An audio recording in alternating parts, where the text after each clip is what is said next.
সিলেট টাইটান্সের বাজিমাত, অপরদিকে নোয়াখালী এক্সপ্রেসের টানা 4টা ম্যাচে হার।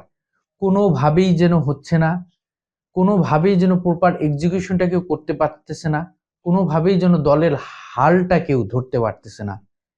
বিপিএল এর মাঝে মুনিম শাহরিয়ার, মোহাম্মদ নবীকে যুক্ত করা, সৌম্য সরকারকে ফিরিয়ে নিয়ে আসা, কিন্তু দলের যে বেহাল দশা, দুর্দশা, সেই খরা যেন কেটে উঠতে পারতেছে না নোয়াখালী এক্সপ্রেস।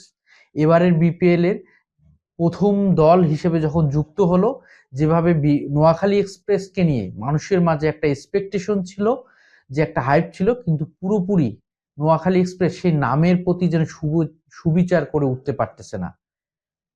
এবারের বিপিএল এর সবচেয়ে লো স্কোরিং একটা ম্যাচ খেললো নোয়াখালী এক্সপ্রেস।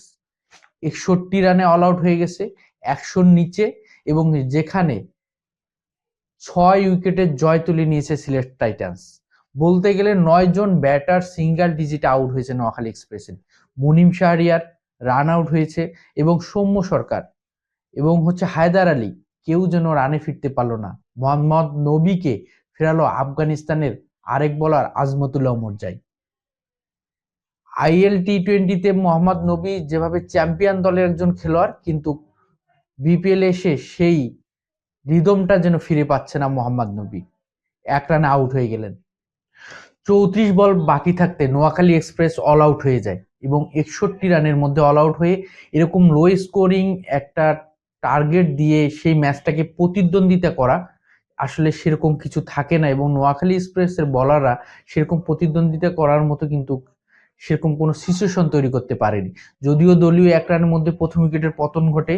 পারভেজ হোসেন ইমন টানা কয়েকটা ম্যাচে ইমন সিলেট টাইটান্সের হয়ে মিডল ওভারে দারুণ কিন্তু ব্যাটিং করে আসতেছিল, কিন্তু আজকে যখন ওপেনিং এ তাকে নামানো হয়, তখন কিন্তু পারভেজ হোসেন ইমন ভালো কোনো সুবিধা করতে পারেনি। এবং তারপরে যদি বলি, তৌফিক খান তুষার এবং জাকির হাসানের দুর্দান্ত ফিনিশিং এ সিলেট টাইটান্স এই রানটা সহজে চেস করতে পারে, এবং 6 উইকেটের একটা জয় তুলে নেয় কিন্তু সিলেট টাইটান্স। এবং সিলেট টাইটান্সের এরকম দুর্দান্ত ফিনিশিং এবং টানা যে জয়গুলো তুলে নিচ্ছে, অপরদিকে নোয়াখালী এক্সপ্রেসের বেহাল দশা, কোনোভাবেই কোনো সূত্র, কোনো প্ল্যানিং যেন কাজে লাগাতে পারতেছে না নোয়াখালী এক্সপ্রেস। 86টা বলের মধ্যে 45টা বল যখন আপনি ডট দিয়ে ফেলবেন, তখন আর কি বা করার থাকে? আপনি কতটা ব্যাটিং চাপে ছিল নোয়াখালী এক্সপ্রেস, তারা সিঙ্গেল ডাবল রান বের করতে কতটা ভুগতে হয়েছিল তাদের, কতটা স্ট্রাগল করতে হয়েছিল। প্রপার এক্সিকিউশনটা করার মতো, সেই দায়িত্বটা হালটা নেওয়ার মতো কোনো ব্যাটসম্যান কিন্তু উইকেটে টিকে থাকতে পারেনি। তো সব দিক মিলে নোয়াখালী এক্সপ্রেসের খুব একটা বাজে সময় যাচ্ছে। এখান থেকে তারা কি রিকভার করতে পারবে, সেটাই দেখার বিষয়। এবং এবারের বিপিএল এ যদি তাদেরকে টুর্নামেন্টে টিকে থাকতে হয়, তাহলে কিন্তু দ্রুত তাদেরকে ম্যাচে ফিরতে হবে।